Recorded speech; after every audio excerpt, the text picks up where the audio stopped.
Ya, baik, puji Tuhan, saudara yang terkasih di dalam Tuhan. Hari ini saya mengajak kita bersama-sama belajar dari satu kebenaran firman Allah. Ketika orang beranjak dewasa, di sana orang akan mencari yang namanya jati diri. Nah, ketika kita nggak tahu siapa kita, agak sulit kita untuk melangkah mau kemana. Jadi oleh sebab itu kita harus mengerti dulu tentang siapa kita. Nah, hari ini saya mengajak kita, siapa sih sebenarnya kita di hadapan Allah? Siapakah kita ini, dijadikan apakah kita di dalam Tuhan?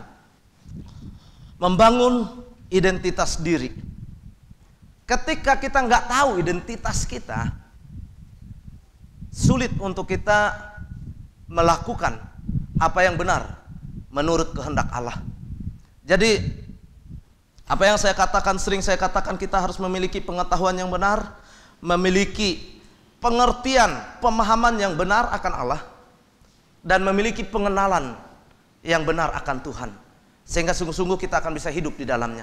Tapi kalau kita hanya memiliki pengetahuan, lalu kita menggebu-gebu dalam pengetahuan saja, tanpa kita ngerti, nggak mungkin kita bisa lakukan. Tapi kalau kita mengerti, maka dengan mudah kita akan melakukan, mengatur strategi dalam kehidupan kita untuk melakukan firman itu. Jadi oleh sebab itu kita harus benar-benar mengerti siapakah kita, mengerti identitas kita sekarang. Nah, saudara yang terkasih, sebelum masuk di situ saya mau bercerita, saudara.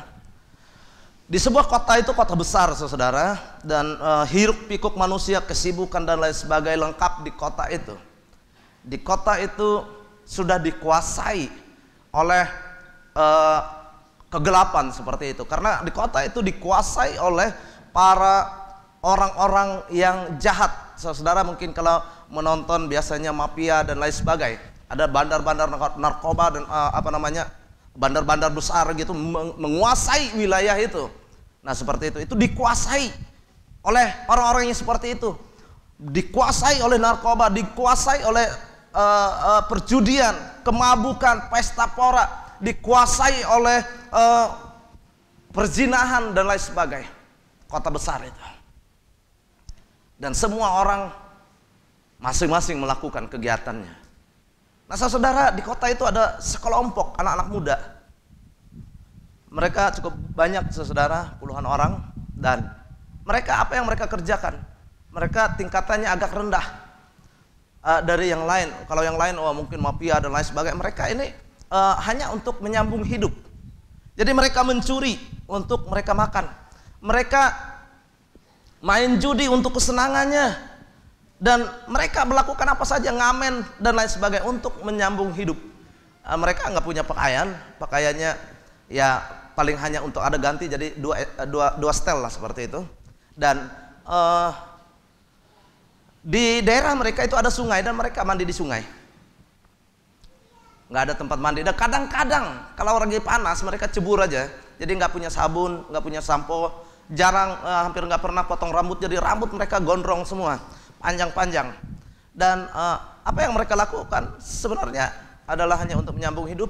Mereka kadang-kadang merampok, mencuri, nah seperti itu yang mereka kerjakan di situ. Perkumpulan anak-anak ini, kalau mereka tidur nggak ada tempat, nggak ada rumah. Jadi kadang-kadang mereka tidur di emperan toko, tidur di bawah-bawah jembatan, atau ada bangunan-bangunan yang belum selesai, tapi sudah ada atap, mereka tidur di situ. Alasnya adalah kardus, pokoknya seadanya seperti itu. Paling sering adalah kardus. Memang kardus agak enak kalau tempat berbaring, tapi kalau dia basah, waduh, habis. Nah, jadi itu anak-anak muda ini.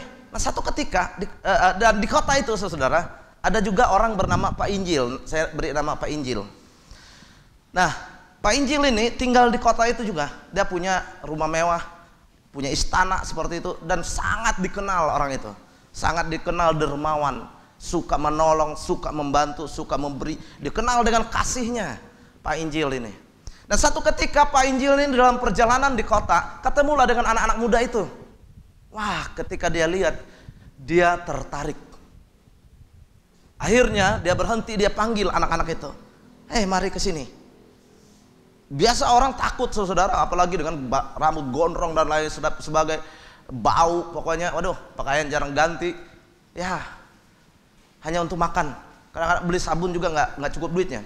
Nah, jadi dia panggil, mereka nih bingung. Wah, biasanya orang-orang kaya kayak gini nih nggak berani dengan kita, takut kita rampok, takut kita curi, seperti itu. Dia panggil, mereka datang, puluhan anak ini datang. Ya Pak, ada apa? Mau nggak kalian ikut saya? Mereka bingung. Wih, mobilnya mobil mewah, mobil besar, Alphard. Diajak, mereka pada bingung semua. Ih, mau diapain kita? Mereka bisik-bisik. Akhirnya beberapa orang pergi, nggak berani. Wah, jangan-jangan kita dimasukin dalam penjara. Wah, jangan-jangan karena kita curi kemarin, kita ketahuan. Waduh, mereka gundah gulana, galau, dan akhirnya memutuskan sebagian pergi. Sisa 4 orang di antara mereka. 4 orang itu saya kasih nama Pendi, Pindut, Dudung, Dadang ya. 4 orang itu. Akhirnya 4 orang itu dengan ragu-ragu, mau diapain ini? Lalu ketika mereka dekat, mau nggak kalian ikut saya? Kalau mau, masuk dalam mobil dan kita akan berangkat. Weh, tambah takut saudara. Wah, ini orang kaya bawa kita. Mereka beralasan, waduh, kami kotor, bau, udah 2 hari nggak mandi. Oh, weh, 2 hari nggak mandi di jalanan seperti itu. Mereka juga makan biasanya di emperan toko itu, pokoknya nggak ada cuci tangan, nggak ada sendok. Wah, itu pokoknya wah makan gitu aja. Jadi mereka biasa dengan kebebasan seperti itu dalam kehidupannya, mau ngatur dirinya seperti itu. Dan akhirnya singkat cerita, mereka dengan segala keraguannya ikutlah dengan Pak Injil. Pak, kami mau dibawa kemana? Kami ditangkap ya. Apa kesalahan kami? Jadi mereka ini banyak bertanya juga dengan Pak Injil ketika dalam perjalanan. Waktu mereka masuk, waduh mereka risih. Karena apa? Mereka kotor, mereka bau. Mereka masuk dalam mobil Pak Injil, ternyata harum, bersih mobil itu. Mereka hampir-hampir nggak bisa duduk, ngangkat-ngangkat pantat saudara, daripada terduduk kursi dari mobil Pak Injil. Nah, dalam perjalanan itu mereka banyak kebingungannya. Mau diapain kita ini? Mau diapain? Pak Injil katakan, tenang saja, ikut saja. Kalian, aku mau angkat jadi anakku. Tambah kaget mereka, nggak mungkin. Wah, nggak mungkin, siapakah saya ini yang mau diangkat oleh orang kaya dermawan seperti ini. Waduh, mereka semakin hari dalam perjalanan itu semakin detik demi detik, jam demi jam berlalu karena cukup panjang perjalanannya. Mereka ada rasa takut. Wah, jangan-jangan kita dibunuh. Jangan-jangan. Waduh, kalau kita ini diculik lalu dijual. Waduh, pokoknya berkecamuk pikiran mereka karena tidak ada kepastian. Karena Pak Injil hanya katakan, tenang saja. Aku mau kalian hidup baik. Aku mau kalian sukses. Dalam bayangan mereka, masih banyak orang lain, saya ini nggak berpendidikan, cuman preman jalanan, itu pun juga kecil-kecilan, kerjaan merampok, judi, narkoba dan lain sebagainya. Nggak mungkin lah orang kaya begini, orang yang sangat terkenal dermawan begini mau mengangkat saya jadi anak. Kami 4 lagi. Waduh, saudara, mereka tidak ada yang percaya dan yakin akan hal itu. Dan akhirnya sampailah di rumah Pak Injil. Rumah memang besar sekali, istana. Ketika mereka sampai di sana, Pak Injil katakan dengan para pelayannya, tolong diurus, bersihkan mereka, gunting rambutnya, rapikan, pakaiannya diganti. Nanti malam saya ajak untuk makan bersama di meja makan saya. Dibilang Pak Injil. Yang anak-anak ini sudah seperti nggak menghiraukan, karena mereka nggak ada yang berpikir bahwa mereka akan menjadi anak orang kaya seperti itu sudah nggak ada kemungkinan di dalam pikiran mereka. Singkat cerita saudara, mereka ini mulai dibersihkan, rambutnya dipotong, jambangnya, kumisnya dan lain sebagainya. Yang nggak pernah dipotong memang betul-betul kelihatan sangar sekali, tapi ketika sudah dipotong, wah lumayan. Mereka dikasih sampo. Biasanya sampo itu, waduh, satu bungkus yang harga 1.000 ya sekarang. Itu dibagi mereka 4, 5, 6 orang dibagi. Sekarang, wih, botol besar samponya. Jadi sepuasnya mereka pakai. Lalu sabun biasa, sabun batangan yang cap tangan itu yang mereka pakai untuk ngirit-ngirit. Sekarang sabunnya, sabun cair yang mereka sendiri nggak pernah lihat. Mereka buka keran aja bingung karena biasa jebur. Wah, ini harus pakai keran. Lalu kerannya itu bisa diatur lagi, ada panas dinginnya sesuai dengan kehendak. Lalu di situ ada bathtub. Wah, mereka bisa baring-baring mandi. Wah, biasanya mandi itu jebur gitu kan, langsung cepat lompat. Siapa tahu ada yang lihat, soalnya pakai kancot juga, kancot yang agak robek-robek jadi malu kan. Jadi harus cepat-cepat mandinya, nyebur langsung bangun gitu. Tapi ini, wah, mereka berendam di situ. Mereka mandi sepuasnya. Mereka jarang gosok gigi. Sekarang dikasih, mereka harus gosok gigi, mereka harus bersihkan giginya pakai odol seperti itu. Benar-benar mereka, waduh, dibersihkan seperti itu.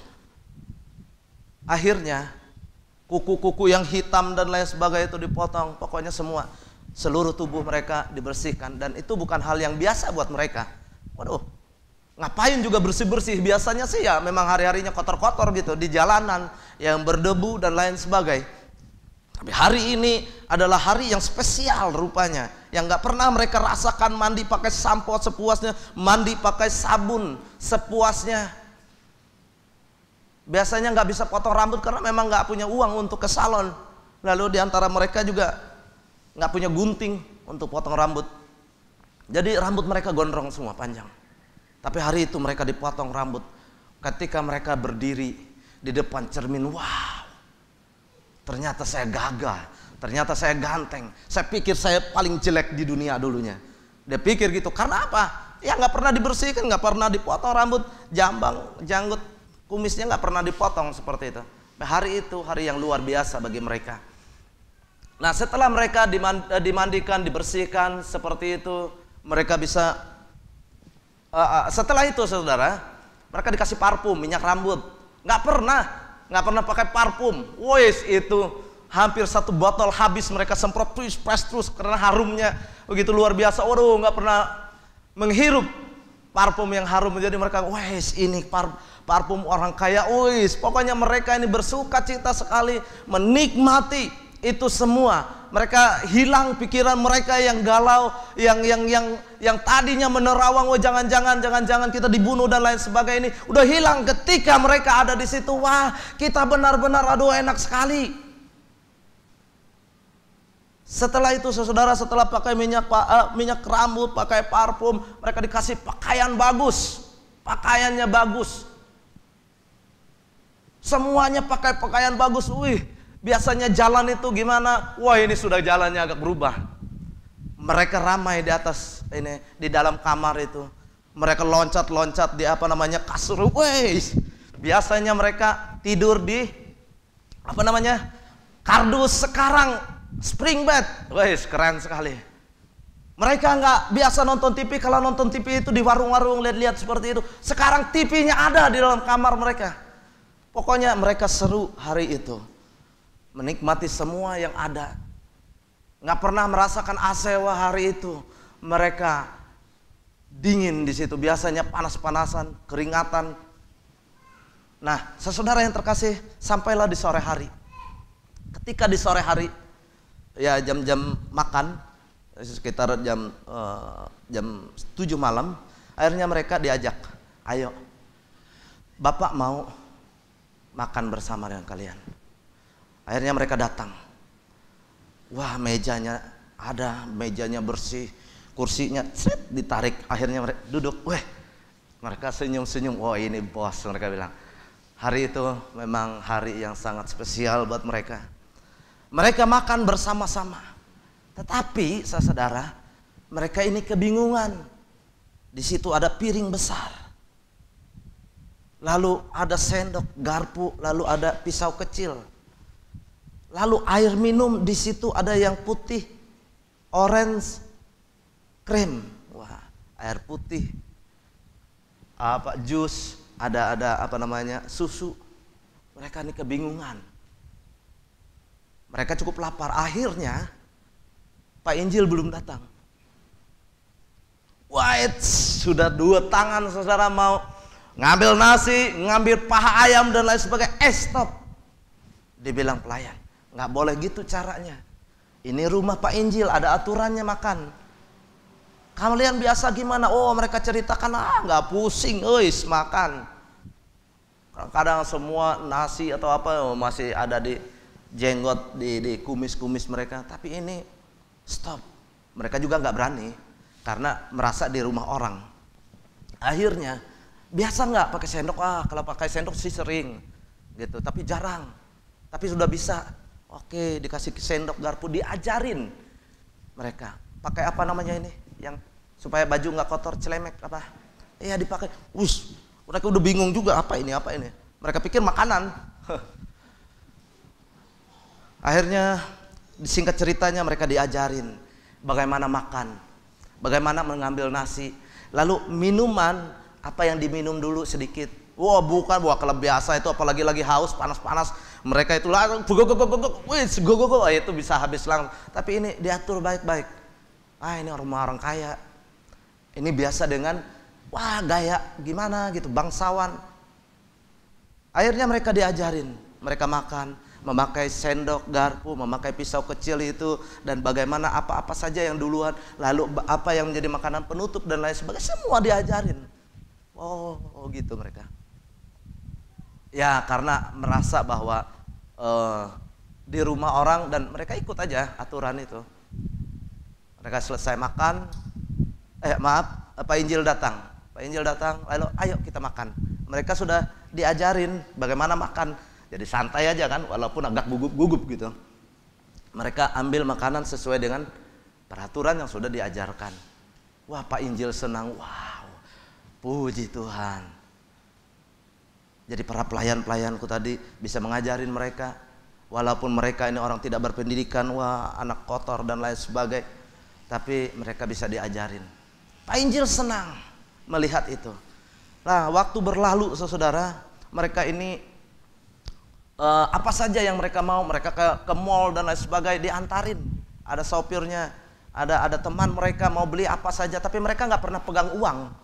Karena yang namanya orang kaya, jadi nggak ada uang cash. Jadi tinggal gesek-gesek, mereka cuma lihat, mereka pokoknya nggak terlalu pusing.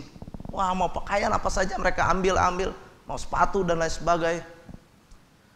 Mereka selalu ditemani dan diajarin seperti apa menjadi orang kaya.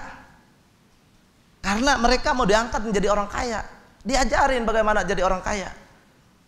Semua apa yang mereka ini ada semua. Cuma mereka memang nggak ada pegang uang. Itu tadi karena memang tinggal gesek dan sudah diatur oleh Pak Injil apa-apa saja. Ada pelayannya yang mengurus. Sampai akhirnya Pak Injil lihat, iya, saya sangat senang. Dan saya nggak mau bersukacita sendiri, saya mau bersyukur dengan teman-teman saya. Akhirnya dia undang teman-temannya, mereka adakan pesta hari itu. Pesta besar. Dikasih tahu, kalian hari ini aku mau mengumumkan kepada teman-temanku, saya angkat kalian jadi anak saya. Senang semua. Senang. Akhirnya saudara, ketika mereka pesta hari itu dan mereka lihat orang-orang kaya saudara. Dompetnya tebal-tebal, lalu dompet mereka itu ya nggak terlalu pusing ya, bisa simpan di sini di situ, nggak ada yang ini karena memang di rumah orang kaya dan mereka biasa nggak ada yang ngambil karena itu terjaga seperti itu, ada satpam, ada security-nya. Nah, saudara yang terkasih, ketika pesta itu berlangsung, di antara mereka ini ada yang penyanyi, penyanyi main musik kecuali Pendi yang nggak bisa. Nah, jadi akhirnya mereka pikir ini kesempatan, ini pasti kita dapat duit banyak. Kita ngamen. Nanti ketika kita ngamen, kamu sambil lihat-lihatlah dompetnya. Kamu cari apakah gitu untuk dimasukin minta uang gitu. Nanti kami yang nyanyi, kami yang akan main musik. Akhirnya benar, mereka main musik. Si Pendinya jalan sambil ambil dompet, sambil ambil apa saja yang bisa lalu wah dimintain duit, wah orang nggak ada lagi 1.000-2.000 yang kasih, ada yang 1 juta, ada yang 5 juta, orang kasihan. Yang namanya di situ adalah orang-orang kaya, orang-orang terhormat semua. Mereka kasihan, wah mereka membantu itu, mereka kasih. Wih banyaklah dapat uang mereka. Hasil copetnya juga lumayan. Gitu. Akhirnya mereka kumpul. Mereka berempat ini. Wow, kita sudah dapat uang. Kita nggak pernah dapat uang di rumah ini. Waduh, saya rindu dengan uang, wis dicium-cium. Waduh, kita kaya. Ayo, kita pergi dari tempat ini. Kita sudah kaya, kita sudah punya uang banyak. Nah, bilang Dudung dengan Dadang, Pendi dan Pindut ini, oh jangan, kita sudah baik. Orang ini sudah baik dengan kita, masa kita tinggalkan begitu saja? Wah, akhirnya terjadi perdebatan. Terserah kalian kalau mau tinggal-tinggal. Saya akan pergi, bilang Dudung. Saya ikut, bilang Dadang. Akhirnya bagi.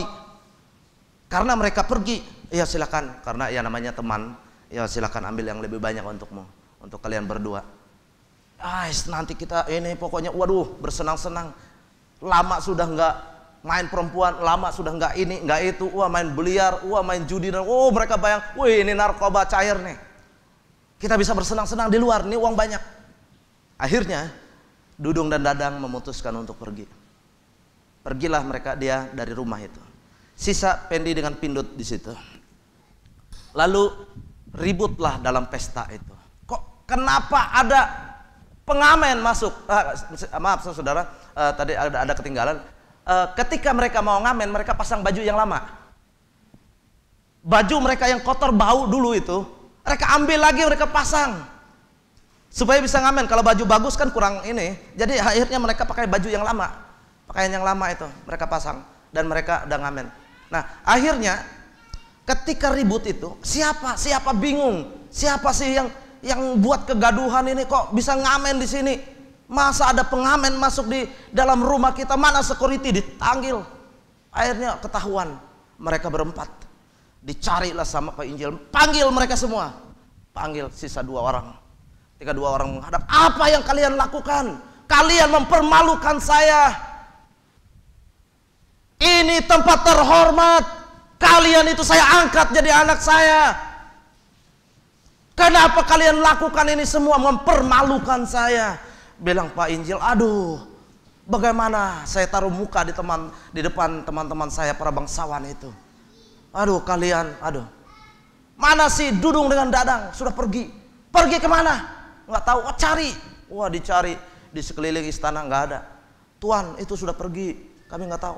Ya oke, kita cari. Akhirnya diinikan lagi. Kalian sudah pakai pakaian bagus, sudah pakai ini. Kenapa mau pakai pakaian kotor itu? Apakah kekurangan kalian di rumah ini? Mereka bingung, kami nggak punya uang. Oke, kamu nggak punya uang, tapi apa yang kamu kurang? Apakah kamu kurang makan, kurang apa? Enggak, kami nggak ada yang kurang. Jadi mereka dua ini bingung juga. Nggak ada kekurangan, tetapi kalian mencuri. Kalian mengamen lagi, kalian merampok orang-orang di situ. Malu saya. Bilang Pak Injil, mau berubah nggak kalian? Saya angkat kalian ini jadi anak, tapi anak yang mempermalukan. Sudah diangkat, nggak tahu diri lagi. Akhirnya mereka diberikan pemahaman pengertian bahwa mereka ada di rumah Pak Injil, tidak kekurangan dan lain sebagainya. Akhirnya mereka sadar, berdua ini tetap tinggal di rumah Pak Injil, dan yang 2 tadi out pergi tapi masih dicari. Itu sebuah cerita saudara yang kita harus pahami bahwa siapakah kita.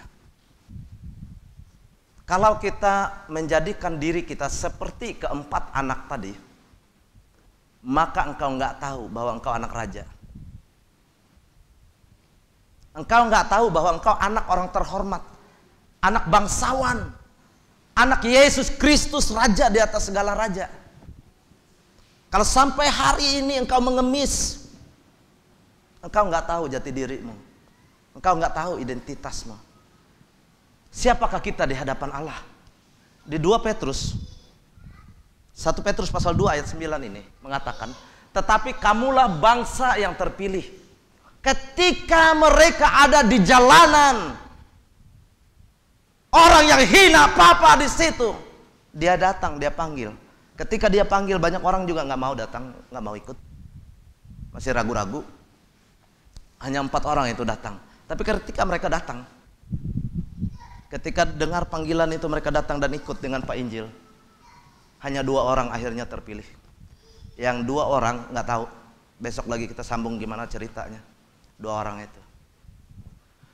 Bangsa yang terpilih, imamat yang rajani, ketika dipanggil, saudara, masuk sudah dalam mobil Alphardnya, engkau sudah diubahkan. Apalagi sampai di rumah, ketika dipotong rambutmu, engkau dibersihkan dengan sabun, dengan sampo dan lain sebagainya.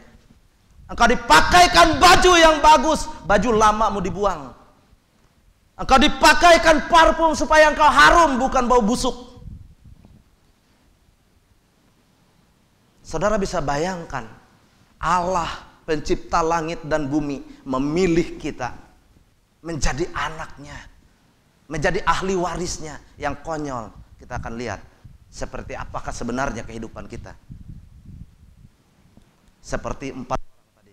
Saya percaya saudara tadi bilang bodoh sekali Dudung dengan Dadang. Atau mungkin bodoh sekali keempat-empatnya itu, nggak ngerti. Di rumah raja, di istana, nggak ada kekurangan. Tapi mereka pergi mencuri, tapi pergi mengamen lagi. Mereka ambil lagi pakaian yang bau busuk, suka dengan bau busuk. Pakaian yang kotor itu dipakai lagi, suka dengan pakaian kotor. Kita akan katakan bodoh. Tapi saudara bisa koreksi diri kita masing-masing. Bangsa yang kudus, umat kepunyaan Allah sendiri. Ketika dia panggil, dia pilih, menjadi umatnya, umat kesayangannya, anak yang dikasihinya, nggak akan kekurangan. Bagaimanakah keyakinan kita sampai hari ini kepada Allah? Supaya kamu memberitakan perbuatan-perbuatan yang besar dari Dia yang telah memanggil kamu keluar dari kegelapan kepada terangnya yang ajaib. Dia panggil kita dari jalanan. Dia panggil kita dari cara hidup lama kita merampok, mencuri, narkoba dan lain sebagainya. Dia panggil ke rumahnya untuk tinggal di rumahnya yang semua serba ada.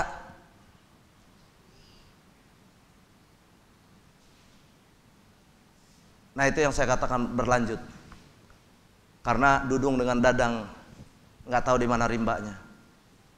Apa yang harus dilakukan Pendi dan Pindut. Nah, saudara bisa nangkap itu. Itu lanjutannya ini. Nah, saudara, kita harus sadar kita telah dipanggil keluar dari jalanan itu, tinggal di rumah Pak Injil yang semua serba ada. Kecuali kalau saudara-saudara katakan, ya, aku nggak ada sih, aku nggak punya apa-apa, aku nggak bisa apa-apa. Ya, cuman ada makanan dan minuman aja. Kepada terangnya yang ajaib. Kamu yang dahulu bukan umat Allah, yang dahulu bukan siapa-siapa, kamu datang ke Pak Injil aja nggak bakalan diterima, kujuk-kujuk. Tapi ini Pak Injil yang cari kita, Pak Injil yang bawa kita, Pak Injil yang panggil kita. Yang dahulu bukan umat Allah, tetapi yang sekarang telah menjadi umatnya, yang dahulu tidak dikasihani, tetapi yang sekarang telah beroleh belas kasihan. Bagaimana dia bisa mengasihani? Dia nggak kenal kita. Tapi atas panggilannya lah kita mengenal dia dan dia mulai kenal kita. Tinggallah di rumah Pak Injil baik-baik. Saudara-saudaraku yang kekasih, aku menasihatkan kamu supaya sebagai pendatang dan perantau kamu menjauhkan diri dari keinginan-keinginan daging yang berjuang melawan jiwa. Milikilah cara hidup yang baik di tengah-tengah bangsa-bangsa bukan Yahudi, supaya apabila mereka memfitnah kamu sebagai orang durjana, mereka dapat melihatnya dari perbuatan-perbuatanmu yang baik dan memuliakan Allah pada hari Ia melawat mereka. Bagaimana cara hidup kita di rumah Pak Injil. Tinggalkan yang di luar. Kalau masih berpikiran yang di luar, apa yang terjadi dengan Dudung dan Dadang? Mereka akan keluar dari rumah Pak Injil dan untuk menikmati. Karena di rumah Pak Injil nggak nggak ada narkoba di rumah penginjil. Di rumah penginjil itu nggak ada nggak ada judi. Jadi memang nggak ramai sih buat mereka karena mereka biasa judi. Nggak ada minuman keras yang mabuk-mabukan lah sifatnya. Di rumah penginjil nggak ada. Jadi mereka nggak biasa dengan itu, nggak tahan, ois, keluar cari. Itulah yang terjadi dengan Dudung dan Dadang. Hai kamu hamba-hamba, tunduklah dengan penuh ketakutan kepada Tuhanmu, bukan saja kepada yang baik dan peramah, tetapi juga kepada yang bengis. Sebab adalah kasih karunia jika seorang karena sadar akan kehendak Allah menanggung penderitaan yang tidak harus ia tanggung. Sebab dapatkah disebut pujian jika kamu menderita pukulan karena kamu berbuat dosa? Tetapi jika kamu berbuat baik dan karena itu kamu harus menderita, maka itu adalah kasih karunia pada Allah. Sebab untuk itulah kamu dipanggil, karena Kristus pun telah menderita untuk kamu dan telah meninggalkan teladan bagimu supaya kamu mengikuti jejaknya. Sebab untuk itulah kamu dipanggil untuk apa? Ia tidak berbuat dosa dan tipu tidak ada dalam mulutnya. Ketika ia dicaci maki, ia tidak membalas dengan mencaci maki. Ketika ia menderita, ia tidak mengancam, tetapi ia menyerahkannya kepada Dia yang menghakimi dengan adil. Ia sendiri telah memikul dosa kita di dalam tubuhnya di kayu salib, supaya kita telah mati terhadap dosa, hidup untuk kebenaran. Oleh bilur-bilurnya kamu telah sembuh. Sebab dahulu kamu sesat seperti domba, tetapi sekarang kamu telah kembali kepada gembala dan pemelihara jiwamu. Inilah yang disaksikan oleh Pak Injil kepada kedua yang masih ada tinggal di rumah. Diajarkan bagaimana supaya sukses seperti Pak Injil. Anak-anak dua itu. Itulah yang diajarkan oleh Pak Injil. Dan mereka tidak akan disuruh untuk pergi cari Dudung dengan Dadang sebelum mereka lulus. Siapakah kita? Kita adalah bangsa yang terpilih. Ini banyak saudara-saudara. Ya, kita adalah bangsa yang terpilih, yang telah dipilih dan ditetapkan oleh Allah. Dikatakan di dalam Yohanes 15 ayat 16, bukan kamu yang memilih aku, tetapi akulah yang memilih kamu. Yesus katakan, aku memilih dan menetapkan kamu. Bukan hanya dipilih, tapi ditetapkan untuk menghasilkan buah. Tapi saya tekankan di situ adalah yang dipilih. Kita ini dipilih oleh Allah. Ada beberapa ayat lagi saudara yang saya catat di situ tentang dipilih. Kita ini dipilihkan menjadi umat pilihan Allah, bangsa yang terpilih, dipilih. Jangan sia-siakan itu dalam kehidupan kita. Lalu yang kedua, siapa kita? Kita adalah imamat yang rajani. Apa maksudnya imamat? Imamat itu adalah yang membawa, menuntun orang untuk datang kepada Tuhan, untuk memberitahukan kepada setiap orang bahwa Yesus adalah Raja dan bagaimana cara menyembah Yesus. Itu adalah imam. Imam yang rajani, imamat yang rajani, yang memiliki kekuatan kuasa untuk memerintah. Bagaimana membawa orang kepada kesejahteraan, damai sejahtera dan sukacita di dalam Yesus Kristus. Itulah imamat yang rajani. Lalu yang selanjutnya dikatakan bahwa kita adalah bangsa yang kudus. Apa maksudnya bangsa yang kudus? Bangsa yang kudus adalah bangsa yang dikhususkan, bangsa yang dibersihkan, disucikan oleh siapa? Oleh kuasa darah Yesus. Karena tidak ada orang yang bisa masuk ke rumah Pak Injil kalau tidak dipanggil, disucikan, dikuduskan oleh Yesus. Jadi ketika mereka ada di situ, mereka dimandikan, dibersihkan pakai sabun, dan mereka tidak lagi bau karena mereka dikasih minyak narwastu atau parfum. Semuanya diubahkan. Kehidupan lama yang dalam kegelapan, kehidupan lama yang kotor bau itu diubahkan, dipindahkan ke rumah Pak Injil di dalam terang. Diajarkan di situ bagaimana hidup menjadi anak raja, hidup menjadi anak bangsawan, bukan anak gampangan, bukan anak gembel.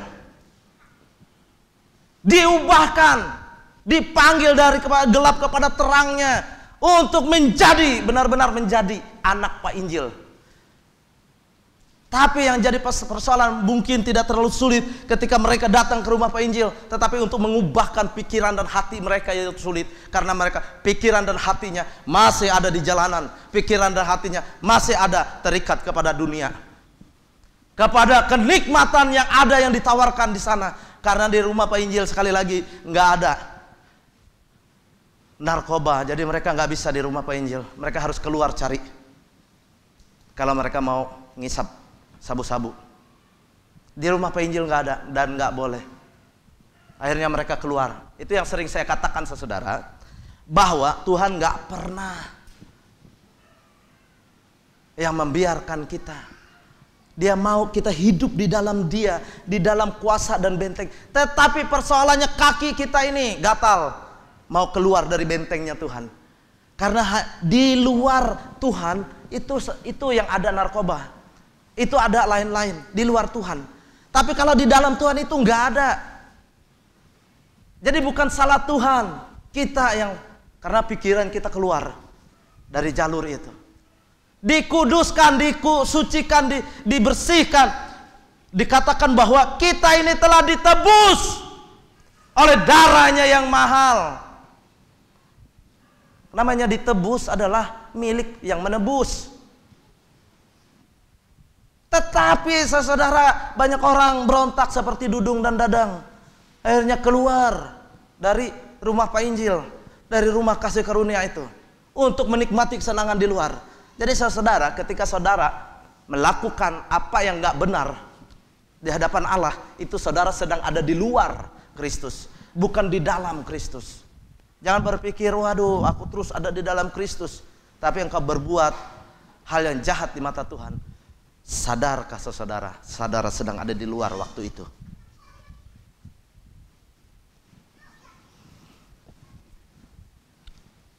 Saya percaya bahwa maksud dari bangsa yang kudus itu saudara paham. Lalu yang keempatnya adalah umat kepunyaan Allah sendiri. Saudara, banyak orang seperti keempat anak itu tadi, nggak yakin dia itu anak raja, makanya dia masih cari semua di luar. Dia nggak yakin bahwa dia sudah cukup, dia sudah makmur, nggak yakin. Makanya dia berupaya untuk mencari uang tadi. Akhirnya mengamen, mencuri dari punya orang. Karena apa? Nggak yakin. Karena memang ya hidup itu sudah diatur oleh Allah, segala kecukupan, kelengkapan dan yang kau butuhkan dan perlukan. Semua sudah disediakan oleh Pak Injil, nggak ada yang kekurangan. Tapi ketika nggak yakin bahwa itu sudah dicukupkan, maka dia akan cari keluar. Nah, yang masalahnya adalah ketika dia mencari dengan cara sendiri. Dia ambil lagi pakaian lama. Karena dia hanya bisa dapatkan itu kalau dia pasang pakaian lama. Kalau masih di dalam pakaian baru nggak bisa dapat dia. Dia harus pakai pakaian lama yang kotor, yang bau itu, untuk dia bisa cari uang dengan cara itu. Yang dilakukan keempat orang itu tadi. Mencari kesenangan harus pakai pakaian lama. Mencari kenikmatan dunia harus pakai pakaian lama. Jadi banyak orang nggak sadar dia sedang memasangkan pakaian yang lama. Padahal ketika dia dibaptis, dia sudah dibersihkan, diberikan pakaian yang baru oleh Allah. Tetapi untuk mendapatkan kenikmatan dunia, dia harus kembali rela untuk memasangkan pakaian yang lama. Nah, ini identitas kita saudara. Ketika kita ini menjadi anak raja, itu anak orang yang sangat terhormat. Sangat-sangat terhormat. Tapi yang membuat jatuh adalah diri kita sendiri. Yang membuat kita kembali dipertanyakan oleh Pak Injil. Sungguh-sungguh gak kamu ini mau jadi anakku? Identitas kita adalah bangsa yang terpilih, imamat yang rajani, bangsa yang kudus, umat kepunyaan Allah sendiri. Kalau namanya umat kepunyaan Allah, dia adalah anak. Anak adalah ahli waris kerajaan sorga. Karena Yesus punya sorga. Jadi kalau jadi anak itu jadi ahli waris. Tapi banyak kita nggak paham bahwa kita menjadi anak raja. Itu yang jadi persoalannya. Kita nggak tahu identitas kita, nggak tahu. Sehingga kita sering kembali kepada memakai pakaian lama dan melakukan apa yang jahat di mata Pak Injil. Sedangkan di rumah Pak Injil nggak bisa. Mereka harus keluar dari rumah Pak Injil untuk bisa melakukannya. Saya percaya saudara paham maksud saya. Karena di lingkungan rumah Pak Injil itu bersih. Di rumah lingkungan Pak Injil setitik pun tidak ada kejahatan.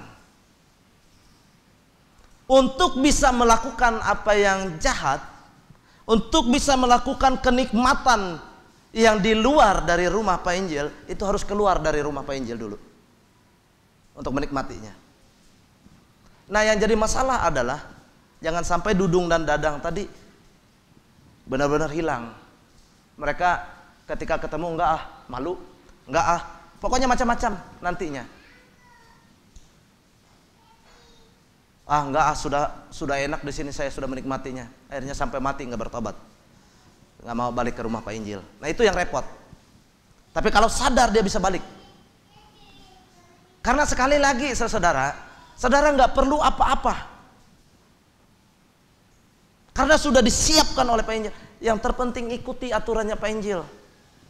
Bagaimana makan yang teratur. Sudah diatur. Kalau nggak mau ngikuti itu susah. Makan, jangan istilahnya yang gimana. Harus pakai aturan yang baik. Pakai sendok, pakai garpu dan lain sebagainya. Itu di rumah Pak Injil. Nah, yang jadi persoalan adalah ketika kita nggak sadar bahwa itu baik untuk kita dan itu membuat kita memiliki identitas yang pasti, kita akan tunduk dan taat kepada peraturan rumah Pak Injil. Sehingga saudara, ketika kita diutus oleh Pak Injil untuk ke kota, Pak Injil banyak usahanya, banyak.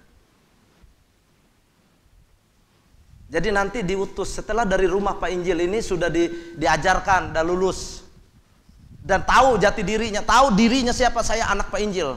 Dia nggak ragu-ragu lagi, yakin bahwa dia anak Pak Injil. Ketika dia ada di luar, kamu siapa? Saya anak Pak Injil. Orang kenal banget dengan Pak Injil, tahu sekali karakternya Pak Injil, dermawannya, kasihnya Pak Injil, orang tahu. Jadi jangan main-main ngaku jadi anaknya. Jadi ketika diutus keluar dari rumah Pak Injil, ketika orang tanya, kamu siapa anak Pak Injil? Orang akan, ya kalau anak Pak Injil sih saya akan kerjasama. Nanti Pak Injil akan utus orang-orang itu ke kota untuk mengurus kota, untuk mengurus apa saja di kota, dalam dunia apa saja nanti dikirim oleh Pak Injil. Tapi Pak Injil bentuk dulu di rumahnya. Yang gak lulus dalam bentukan Pak Injil, seperti Dudung dan Dadang, mereka akan katakan, kami dari rumah Pak Injil. Pak Injil bilang kami anaknya, tapi sebenarnya mereka keluar. Tapi itu hanya ngaku-ngaku jadi anak Pak Injil, tapi sebenarnya mereka gak lulus. Nah, itu yang banyak merusak. Siapa kamu? Ketika dari rumah Pak Injil, gak bisa kalau gak dari rumah Pak Injil. Siapa kamu? Kamu adalah terang. Siapa kamu? Kamu adalah garam. Itu identitas baru. Ketika kita sudah hidup benar di rumah Pak Injil, sudah lulus. Siapa kamu? Wah, pokoknya jawabannya semua dari rumah Pak Injil. Dan nggak bisa jadi mengaku jadi terang. Oh, saya dari rumah Pak Injil. Oh, kamu terang ya? Kalau hidup nggak terang, orang nggak percaya bahwa kamu dari rumah Pak Injil. Orang-orang yang diutus dari rumah Pak Injil itu orang sudah kenal. Ketika dia datang, kamu siapa? Anak Pak Injil. Oh, berarti kamu garam ya? Orang udah tahu itu identitasnya. Ketika kamu katakan, oh saya anak Pak Injil, orang katakan, wes ini orang yang hidup dalam kasih. Langsung itu identitas yang dibawa ketika sudah lulus dari rumah Pak Injil. Jadi oleh sebab itu Bapak Ibu sedang jemaat yang dikasihi oleh Tuhan, mari sungguh-sungguhlah hidup di rumah Pak Injil, jangan takut. Sudah disiapkan semua. Kita aja yang merasa kekurangan.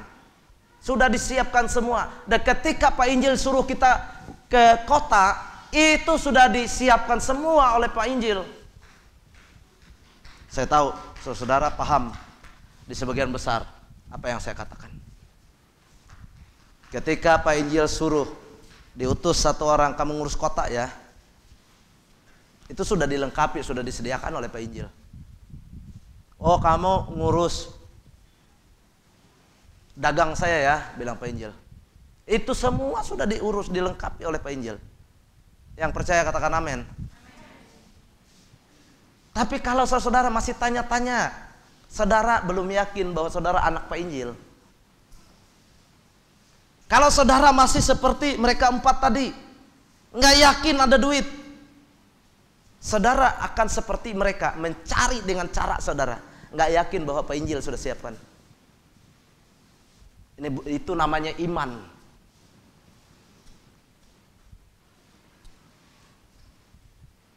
Sama seperti keempat anak tadi, berusaha dengan caranya sendiri. Mereka nggak yakin bahwa mereka itu, karena masih ragu-ragu. Apa saya di rumah Pak Injil enggak? Maaf salah. Apakah saya anak Pak Injil enggak? Kalau anak jelas, Pak Injil ini memiliki semuanya, segala-galanya, nggak ada kekurangan Pak Injil. Apa yang kamu mau di situ? Supaya dikatakan apa saja yang kamu minta diberikan dalam namaku. Ketika dia kalau bisa coba tampilkan ini. Apa namanya di Yohanes 15 ayat 16. Wah, bagus itu. Supaya kita sadar nih, saudara. Percaya nggak kita dengan firman itu? Dia katakan bahwa aku telah memilih dan menetapkan kamu untuk pergi menghasilkan buah. Dia tidak hanya menyuruh seperti itu, tetapi semua disediakannya, diberikannya, diadakannya. Nah, lihat saudara, bukan kamu yang memilih aku, tetapi akulah yang memilih kamu. Dan aku telah menetapkan kamu supaya kamu pergi dan menghasilkan buah. Waktu pergi menghasilkan buah itu, dan buah itu harus tetap katanya. Supaya apa? Supaya apa yang kamu minta kepada Bapa dalam namaku, diberikannya kepadamu. Saudara, itu yang saya katakan, yakin gak saudara? 4 anak tadi yang saya gambarkan itu nggak yakin bahwa mereka anak Pak Injil. Mereka pas memikirkan bagaimana untuk dapat duit tadi, akhirnya mereka mengamen, mencuri. Mereka nggak tahu ini, saudara. Ketika dia memilih, dia bukan cuma memilih, tetapi dia menetapkan langsung, menetapkan kita supaya kita nantinya pergi dari rumah Pak Injil untuk diutus oleh Pak Injil jadi apa? Dan ketika kita diutus, apa saja yang kamu perlukan, apa saja yang kamu butuhkan, diberikan. Wah, ini diberikan kepadamu. Bagus gambaran 4 anak tadi, saudara. Itu gambaran kita hari ini yang masih belum yakin bahwa kita menjadi anak Pak Injil. Kita merasa belum menikmati dunia ini. Kita merasa belum. Kita nggak pernah berkata bersyukur sudah ada di rumah Pak Injil yang segala-galanya tersedia dan siap dipakai oleh Pak Injil untuk mengurus banyak usahanya di kota. Nanti Pak Injil tempatkan di dunia pemerintahan, Pak Injil utus di dunia legislatif, Pak Injil utus di dunia bisnis, Pak Injil utus di dunia kesehatan, Pak Injil utus di dunia pendidikan dan lain sebagainya. Lebih baik seperti itu supaya saudara lebih paham maksud saya. Nah, ketika saudara-saudara ditetapkan untuk pergi dan menghasilkan buah itu, saudara-saudara membutuhkan apa saja akan diberikannya kepadamu. Supaya apa yang kamu minta kepada Bapa dalam namaku diberikannya kepadamu. Diperlengkapinya. Saya nggak akan ngomong seperti itu saudara kalau saya sendiri tidak menikmati akan hal itu. Saudara tahu siapa gembala saudara? Gembala saudara adalah mantan preman, anak jalanan, makanya saya gambarkan tadi Pendi. Nah, sekarang Pendi itu sudah diutus saudara dari rumah Pak Injil tadi. Ini katanya, kamu urus tuh, LPCC. Aduh, saya nggak punya pendidikan, Pak Injil. Yang seharusnya ngurus yang kayak gitu tuh yang ya minimal lah punya gelar seperti itu. Kalau Pastor Edi katakan kalau kita nih di nggak jelas juga katanya. Nah, saya enggak. Saya cuma ikut pernah yang namanya SAS. Itu kelasnya kelas apa? Kelas Alpha dan Omega. Saudara paham Alpha dan Omega? Itu kelasnya cuma satu kali itu. Itu yang awal dan sampai yang akhir kayaknya. Karena nggak pernah berlanjut sampai hari ini. Lalu, apa itu SAS? Saudara tahu SAS apa? Sekolah Alkitab singkat dan sesingkat-singkatnya. Dan itu cuma 10 hari. Saya bilang dengan Pak Injil, enggak bisa. Enggak mungkin. Tapi ketika dia perhadapkan dengan Yohanes 15 ayat 16, oh ya. Jadi bukan dengan kekuatan kita. Kalau dengan kekuatan, kepintaran, kecerdasan kita jauh nol, saudara. Nggak mungkin kita bisa mengerti firman. Nggak. Tapi ketika sudah berada di rumah Pak Injil dan sudah diutus oleh Pak Injil, Pak Injil lengkapi. Ketika kita kata Tuhan berikan hikmat, kebijaksanaan, kuasa, pengertianmu tentang firman ini. Lalu dia datang kujuk-kujuk nih, dikasihnya saudara. Singkapkannya Tuhan, disingkapkan. Pemahaman pengertian tentang firman itu. Itu namanya sungguh-sungguh percaya dengan Pak Injil itu. Begitu juga dalam segala sesuatu hidup kita, saudara. Dalam apapun yang mau kita rancangkan, rencanakan itu.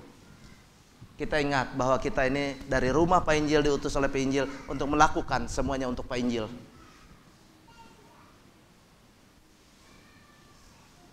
Sehingga semuanya akan dijadikan berhasil dan beruntung oleh Pak Injil. Dia berikan apa saja yang kamu minta. Karena kamu sudah mengenal Pak Injil dengan baik. Kamu kenal dia. Jadi oleh sebab itu tinggallah di rumah Pak Injil dengan baik dan benar. Sayang sekali saudara, ayat-ayatnya kurang bisa ditampilkan. Karena 2 kali ini saudara, ayat ini nggak bisa tampil. Tadi pagi saya buka, apa namanya ini? Laptop, buka apa namanya, PowerPoint saya, tiba-tiba semuanya hilang. Yang saya kerjakan sore kemarin, yang saya lengkapi itu hilang semua. Saya panggil ahli IT, coba cari, waduh bisa hilang beneran ya. Oh dapat, puji Tuhan. Ya bisa berlanjut. Ternyata hari ini, waktu khotbah ini nggak muncul lagi. Jadi artinya itu belum bisa. Saudara harus tunggu itu. Karena kita hanya tunduk kepada Allah saja. Amin. Tuhan katakan, ya belum waktunya itu. Cukup yang ini saja. Jadi bagaimana kita membangun identitas diri kita? Saudara-saudara harus benar-benar tinggal di rumah Pak Injil dulu dan yakin dulu. Saudara harus kenal Pak Injil itu sebagai Bapak saudara. Sehingga seluk-beluk segala sesuatunya yang dikehendaki, yang dimau oleh Pak Injil, saudara ngerti dan tahu, sehingga saudara ketika diutusnya, saudara tidak menyeleweng. Atau saudara masih di rumah Pak Injil, kalau saudara nggak ngerti, saudara akan keluar dari rumah Pak Injil seperti Dudung dan Dadang. Karena nggak tahu. Pak Injil memberikan segalanya dalam hidupmu. Jadi itu saudara yang terkasih dalam Tuhan. Sama dengan apa yang saya mau sampaikan di khotbah di minggu yang lalu, saudara. Ada sebuah ilustrasi, tapi ada yang nggak setuju, Ibu Gembala. Jangan, sekalinya benar. Nah jadi kita harus belajar dalam ketertundukan kita kepada Allah, sehingga bukan kehendak kita yang jadi. Ada satu lagi pemahaman yang Tuhan berikan tentang kehendak, saudara. Wow, luar biasa. Ada 3 kehendak. Kehendak Allah, kehendak manusia, kehendak iblis. Jadi manusia ini ada di tengah. Kehendak bebas dia memilih. Memilih ikut kehendak Tuhan atau memilih ikut kehendak iblis. Kehendak manusia itu sendiri akan condong kedua itu, ke arah dua arah itu. Ke Tuhan atau ke iblis. Semua yang kita lakukan itu, kehendak manusianya ini, itu akan mengarah kepada kehendak Tuhan atau kehendak iblis. Jadi oleh sebab itu kita harus berhati-hati dalam hidup kita. Tantangan besar yang akan kita hadapi, gereja ini menuju kepada visi besar, 25.000 jiwa. Yang saya hari ini khotbahkan ini, saudara, kalau saudara tangkap, saudara sedang dipersiapkan oleh Pak Injil untuk pergi mencari dudung dan dadang. Jumlahnya 25.000. Itulah yang dikehendaki oleh Allah untuk kita kerjakan, lakukan bersama-sama. Beri hatimu. Anggaplah LPCC itu adalah rumah Pak Injil untuk mempermudah saudara. Apapun yang akan diajarkan, apapun yang akan dibentuk saudara di situ, itulah rumah Pak Injil. Maka saudara akan menjadi orang-orang yang hebat ketika diutus keluar dari LPCC untuk menjangkau, untuk lebih banyak lagi orang-orang yang datang ke rumah Pak Injil untuk memuji, menyembah, meninggikan, mengagungkan Tuhan di situ. Jadi relakan hatimu untuk dibentuk di rumah Pak Injil. Engkau dibentuk dalam segala hal. Bagaimana engkau mengurus, mengatur rumah itu, bagaimana engkau secara pribadi hidupmu, engkau membantu segala sesuatu yang ada di luar. Maka dikatakan, Tuhan katakan begini, engkau dipakai oleh Tuhan untuk memerintah sebagai raja juga. Kenapa engkau bisa memerintah sebagai raja juga di luar? Karena engkau anak Pak Injil, karena engkau anak raja. Itu dalam sekali, saudara, panjang lebar, puji Tuhan. Kiranya Tuhan Yesus memberkati, dan berpegang teguhlah kepada kebenaran yang sesungguhnya, maka engkau akan mencapai kepada puncak apa yang dikehendaki oleh Allah.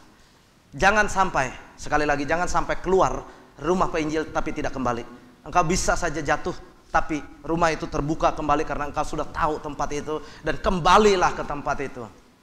Jangan sampai engkau pergi, menghilang dan mati di luar, karena kamu nggak akan bisa menikmati apa yang Pak Injil janjikan atas hidupmu. Tuhan Yesus memberkati kita, dan saya undang semuanya bangkit berdiri.